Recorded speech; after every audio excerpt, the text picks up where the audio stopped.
Done, welcome back again. चलिए अरे आज हम देखेंगे यहाँ पे एनालिसिस ऑफ ट्रांजैक्शन। हमने कल क्या देखा था? Classification of accounts.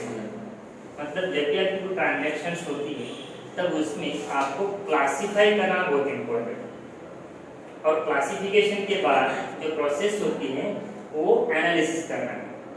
एनालिसिस का मतलब क्या होता है कि how many accounts are involve in that transactions.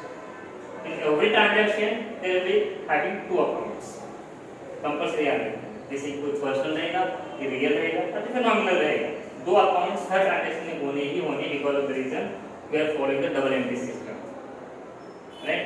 तो उसके बाद नेचर ऑफ अकाउंट्स, क्या वो रियल है कि पर्सनल है कि नॉमिनल है, राइट। उसके बाद है उसके लिए कैसे अफेक्ट करेगा वो हमारे बुक्स में, कैसे अफेक्ट करेगा, डेबिट डेबिट करेगा, क्रेडिट करेगा, एंड देन लास्ट में जो रहेगा डेबिट का क्रेडिट। जैसे कि अब यहाँ पे देखो पहला ट्रांजैक्शन यहाँ पे Ramesh started business with cash. Ramesh ने क्या किया यहाँ पे? बिजनेस स्टार्ट किया है। रमेश कौन है यहाँ पे? Natural person. बिजनेस स्टार्ट किया है, कंपनी का नाम नहीं बट डजंट मैटर, बट उन्होंने क्या किया है? रमेश ने बिजनेस में पैसे डाले हैं वहाँ पे। अभी हमें किसके पॉइंट ऑफ व्यू से देखना है? बिजनेस के पॉइंट ऑफ व्यू से देखना है। तो बिजनेस में एक तरह से क्या हो जाएगा? Cash earn. हमें हमेशा बिजनेस के पॉइंट ऑफ व्यू से देखना है कि मतलब हमारे बिजनेस में कुछ चीज आ रही है, जा रही है बिजनेस में, बराबर है। अगर हमारे बिजनेस में कुछ चीज आ रही है एज एसेट्स के रूप में, तो हमेशा याद रखना है रियल अकाउंट का डेबिट याद रखना है। I repeat it again, if an asset as a property it comes in business, then always keep in mind the rule of debit rule of real accounts। ये किसके बारे में बताया मैंने? assets और properties के बारे में बताया, ठीक है। यहाँ पे अगर चीज देखो, यहाँ पे अगर हमारे बिजनेस से कुछ चला जाता है प्रॉपर्टीज के रूप में, तो उससे हमें इसका क्रेडिट रूल याद रखना है। तीनों रूल अलग अलग रहेंगे यहाँ पे, सबको अपने आप सेम नहीं कर सकते। जैसे ट्रांजैक्शंस रहेंगी वैसे हमें उसको अप्लाई करना है, ठीक है। तो जैसे कि यहाँ पे बिजनेस में पहले कैश आ रही थी तो कैश अकाउंट देखा, उसके बाद हमने कैपिटल अकाउंट देखा। कैश कहाँ पे आएगा? रियल अकाउंट में। कैपिटल कहाँ पे आता है? पर्सनल। रमेश, जैसे जब भी कोई ओनर अपने बिजनेस में इन्वेस्टमेंट करता है उसे हम कैपिटल कहते हैं। इसका मतलब कौन हो गया? वो पर्सनल हो गया। हमने यहाँ पे ऊपर क्या लिखा है? रियल अकाउंट लिखा है। हमने जो ऊपर लिखा है ना, मान लो यहाँ पे रियल अकाउंट लिखा है, तो रियल अकाउंट आपको डेबिट का रूल याद रखना है हमेशा, डेबिट व्हाट कम्स इन, बराबर। और आपने नीचे क्या लिखा है? यहाँ पे पर्सनल अकाउंट लिखा है, तो हमेशा पर्सनल अकाउंट का यहाँ पे आपको ये रूल याद रखना है, क्रेडिट लिखिए। आपने डेबिट में जो कुछ भी लिखा है वो आपको तीनों में से डेबिट का रूल अप्लाई करना है। अगर आपने यहाँ पे नॉमिनल लिखा होता तो नॉमिनल का क्रेडिट का रूल याद रखना है। यहाँ पे अगर आपने पर्सनल लिखा होता तो पर्सनल का डेबिट का रूल याद रखना है। सिंपल सा फंडा है वहाँ पे। अभी हम आगे ट्रांजैक्शन देखते हैं। दूसरी वाली ट्रांजैक्शन यहाँ पे आपके पास ट्रांजैक्शन में क्वेश्चन निकाल दो मोबाइल में। बोरोड फ्रॉम निखिल, हमने क्या किया यहाँ पे? बोरोड फ्रॉम निखिल, हमने निखिल से उधार लिया है। यहाँ पे देख लेना, यहाँ पे उधार मतलब क्या उधार लेंगे हम? कैश ही तो उधार ले सकते हैं ना, बराबर है। तो यहाँ पे ट्रांजैक्शन क्या है आपका? यहाँ पे बोरोड फ्रॉम निखिल, ठीक है। अब आप बता दो अकाउंट्स इन्वॉल्व कौन से अकाउंट्स हैं इसमें? दो अकाउंट्स हर ट्रांजैक्शन में रहेंगे कंपल्सरी, याद रखना है आपको, ठीक है। अब इसमें क्या है ना, हमने बोरोड किया है, ट्रांजैक्शन नंबर सेकंड, बराबर है। ट्रांजैक्शन नंबर सेकंड हमने बोरोड किया है, मतलब क्या? कैश। Is it right? समझ में आ रहा है? हमने बोरोड किया है कैश, हमने बोरोड किया है, तो पहले आएगा यहाँ पे कैश। समझ लो बेटा, बात नहीं करना, तो पहले समझ लो, understanding is very very important, right. यहाँ पे हमने कैश बोरो किया है, बट मैंने आपको बोला है अभी हमें किसने दिया है? Who is the giver? Nikhil, बराबर। अब चलिए हम यहाँ पे लिखते हैं निखिल अकाउंट, निखिल अकाउंट। चलिए अरे हमने ऊपर क्या लिखा है? Cash account. कैश अकाउंट कौन से में आता है? रियल में आता है। चलिए हम यहाँ पे लिखेंगे रियल अकाउंट, और निखिल किसमें आता है? पर्सनल में आता है। जैसे कि मैंने अभी बताया था, आपको हिंट दिए थी, आपने ऊपर जो लिखा है उस अकाउंट पर डेबिट का रूल अप्लाई करना है। आपने ऊपर क्या लिखा है, रियल अकाउंट, राइट। तो रियल अकाउंट का डेबिट का रूल क्या कहता है, debit what comes in, so what comes in with this, cash comes in, yes, cash comes into business, in the business, ठीक है। अब हमने निखिल लिखा है नीचे, तो इसका मतलब पर्सनल का रूल याद रखना है, credit the giver, who is the giver, Nikhil is the giver, ठीक है। यहाँ पे लिखना है आपको, यहाँ पे Nikhil is the giver, debit और ये क्रेडिट रहेगा, समझना है धीरे धीरे, यस। नेक्स्ट ट्रांजैक्शन देखते हैं हम यहाँ पे देखें ना, परचेज्ड फर्नीचर, समझ लो ना अच्छे से, मैं एकदम आराम से बता दूंगा आप लोगों को। यहाँ पे नेक्स्ट ट्रांजैक्शन क्या है, यहाँ पे परचेज्ड फर्नीचर, यहाँ पे देखिए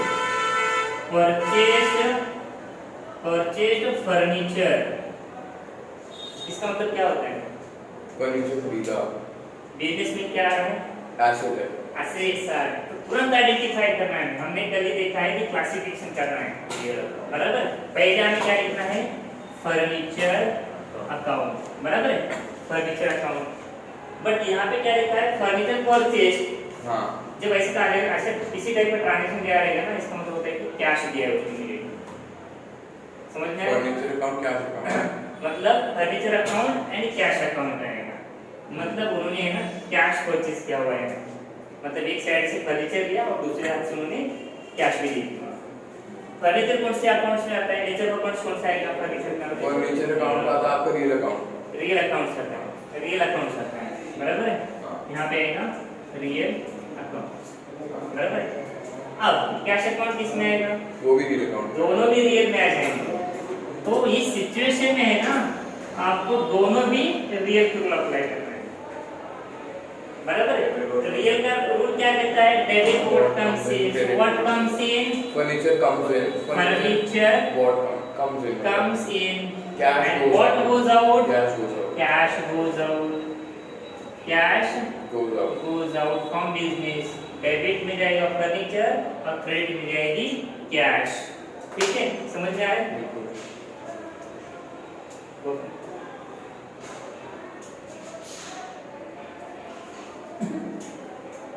ठीक है। नाउ नेक्स्ट ट्रांजैक्शन आप देख लेना, ये ट्रांजैक्शन क्या था यहाँ पे, परचेज फर्नीचर, बराबर। अब आगे क्या होता है देखिए ना, यहाँ पे परचेज फर्नीचर फ्रॉम मोहन, अब बता देना भैया क्या होगा इसमें, सर ऑन क्रेडिट भी है, ऑब्वियसली यहाँ पे मतलब फ्रॉम मतलब क्या है, क्रेडिट नहीं होता है, फ्रॉम मतलब ये याद रखना है आपको कि मतलब क्रेडिट ट्रांजैक्शन है, वहाँ पे कैश ट्रांजैक्शन नहीं है। तो purchase furniture from Mohan on credit, बस सर। तो इसका मेरे को लगता है इसका होगा पहले क्या आ जाएगा यहाँ पे, फर्नीचर अकाउंट, एग्जैक्टली बेटा, पहले क्या जाएगा, फर्नीचर अकाउंट, फिर आएगा मोहन अकाउंट, बराबर है, मोहन अकाउंट आएगा बाद में आपका, मोहन अकाउंट। फर्नीचर कौन से अकाउंट, रियल में आएगा यहाँ पे, और मोहन वो भी real account, personal account. Personal. अब मैंने क्या कहा था आपको, आपने यहाँ पे जो लिखा है उसके डेबिट और क्रेडिट का रूल अप्लाई करना है।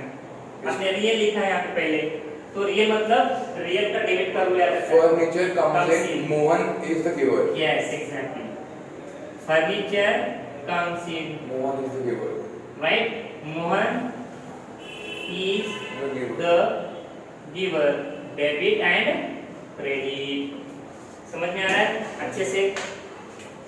चलिए आगे चलते हैं यहाँ पे। नेक्स्ट ट्रांजैक्शन क्या है वहाँ पे, purchase goods for cash, purchase goods for cash, मतलब हमने क्या किया है, गुड्स परचेज किया है और कैश किया है, राइट। यहाँ पे क्या हो जाएगा, यहाँ पे क्या हो जाएगा, कैश अकाउंट पहले आएगा, एग्जैक्टली, पहले क्या आएगा, ना परचेज किया ना बेटा, गुड्स परचेज किया है, व्हाट कम्स इन, गुड्स, तो पहले गुड्स आएगा, गुड्स अकाउंट, यस ठीक है, पहले आ जाएगा यहाँ पे गुड्स अकाउंट आएगा, फिर कैश अकाउंट, बराबर, बाद में क्या आ जाएगा, कैश अकाउंट आएगा यहाँ पे, अरे दोनों भी क्या है यहाँ पे रियल रियल अकाउंट। यस बेटा, वो आगे वाला ट्रांजैक्शन है, अभी आप उसके पहले वाला देख रहे हैं, वो बाद वाला ट्रांजैक्शन है। ठीक है, यहाँ पे क्या आ जाएगा, ये भी रियल अकाउंट। आप रूल अप्लाई करना है दोनों का। goods come in, cash goes out. Exactly, goods comes in and cash goes out, Debit. Debit and credit. ये इस तरह से आपको क्लासिफिकेशन करना और एनालिसिस करना है बाद में। अब तुम्हारा ट्रांजैक्शन आ जाएगा बेटा। नेक्स्ट ट्रांजैक्शन क्या वहाँ पे, purchased goods from Ram. Next transaction क्या है, परचेज्ड गुड्स फ्रॉम राम। क्या रहेगा कि यहाँ पे बता देना आप लोग। Goods account.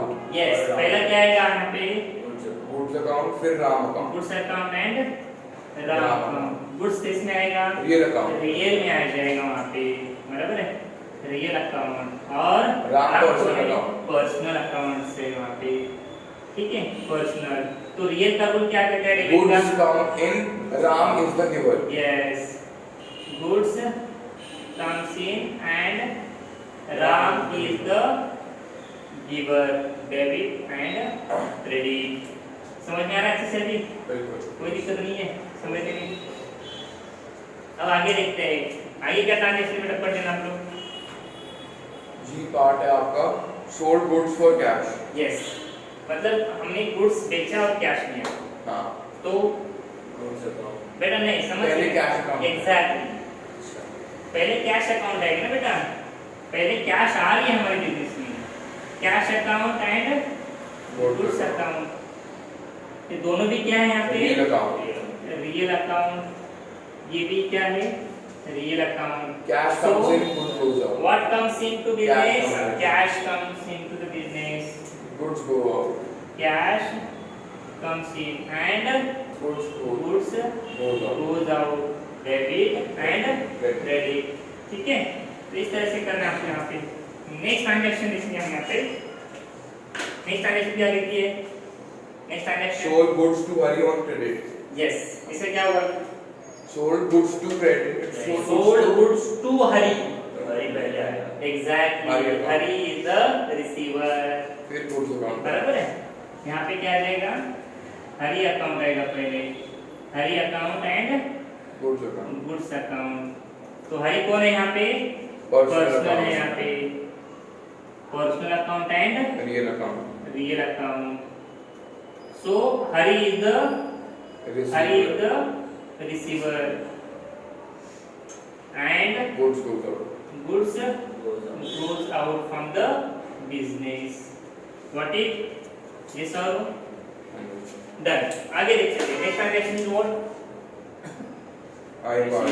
Received cash from Hari. हरी, अभी हमने हरी से क्या लिया है, कैश रिसीव्ड किया हुआ है, तो हमारे बिजनेस की पार्ट Cash है। account. Cash account. यस, क्या आ जाएगा यहाँ पे, Cash. कैश अकाउंट आएगा, cash account and who is the giver, Hari.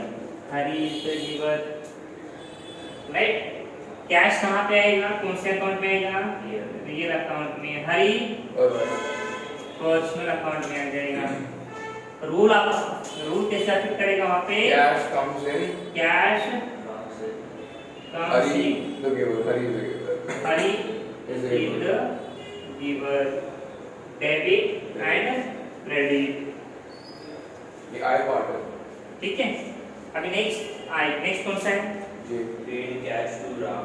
Okay, हमने राम को क्या किया है, कैश दे दिया है। पहले राम account है. एग्जैक्टली, पहले क्या आ जाएगा, राम. राम अकाउंट आएगा, Cash. Ram account and Ram. Cash account. तो राम किस में जाएगा, Personal. पर्सनल में जाएगा and cash Real account.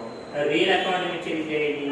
So what is the rule of personal, Ram is the Ram is the receiver, receiver. and cash Goes out. goes out, cash goes out, debit and credit।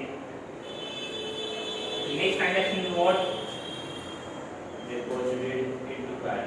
okay, Bank balance. yes, और Cash account. Cash account. So bank और cash same account ही होता है। ना बेटा, अभी देखो यहाँ पे, अभी मेरे पास क्या है कि पैसे हैं, बराबर है। ये मैंने क्या किए बैंक में डिपॉजिट कर दिया करके, बराबर है। कैश डिपॉजिट कर दिया मैंने वहाँ पे जाके। तो यहाँ पे बैंक जो होती है अपना कौन सा पर्सन होता है, वहाँ पे आर्टिफिशियल पर्सन होता है, ठीक है। आर्टिफिशियल पर्सन होता है, बिजनेस में क्या होता है, कैश ट्रांजैक्शन भी होते हैं। After the receiving of cash, if you are depositing into the bank, who is the receiver? Bank is the receiver. And what goes out from the business? Cash. मतलब एक side से आपका cash जा रहा है और बैंक में जमा हो रहा है, बराबर। We have to record each and every transaction whatever you are doing. Artificial person account। Yes, bank artificial में जाएगी बेटा लोगों पे, ठीक है। पहला है यहाँ पे bank account and cash account, ठीक है। बैंक इसमें जाएगा personal account and cash real account, right. So personal का रूल क्या कहता है, bank is the receiver and cash goes out, debit and credit, ठीक है। तो ये हमने देखा आज यहाँ पे analysis of transactions. So until and unless you are not able to classify the transaction, till that time you cannot analyze the transactions। पहले आपको क्लासिफाई करना बहुत जरूरी है। जैसी क्लासिफिकेशन आ जाएगा वैसे आपको एनालिसिस करना आना चाहिए कि आपको आइडेंटिफाई करना है कि मतलब किस टाइप के अकाउंट्स में आता है और उसके लिए रूल कौन सा अप्लाई करना है। अगर हमने ऊपर लिखा है इसमें तो वो डेबिट बैलेंस होता है, याद रखना। तो डेबिट में आपको रेस्पेक्टिव अकाउंट का डेबिट का रूल याद रखना है, ठीक है। और क्रेडिट में अगर आपने लिखा है नीचे वाली साइड में अगर लिखा है इसका मतलब वो क्रेडिट बैलेंस इंडिकेट करता है वहाँ पे। तो आपको क्रेडिट का रूल अप्लाई करना है वहाँ पे कौन से रेस्पेक्टिव अकाउंट्स में वहाँ पे, ठीक है। तो आज के लिए इतना ही सफिशिएंट है।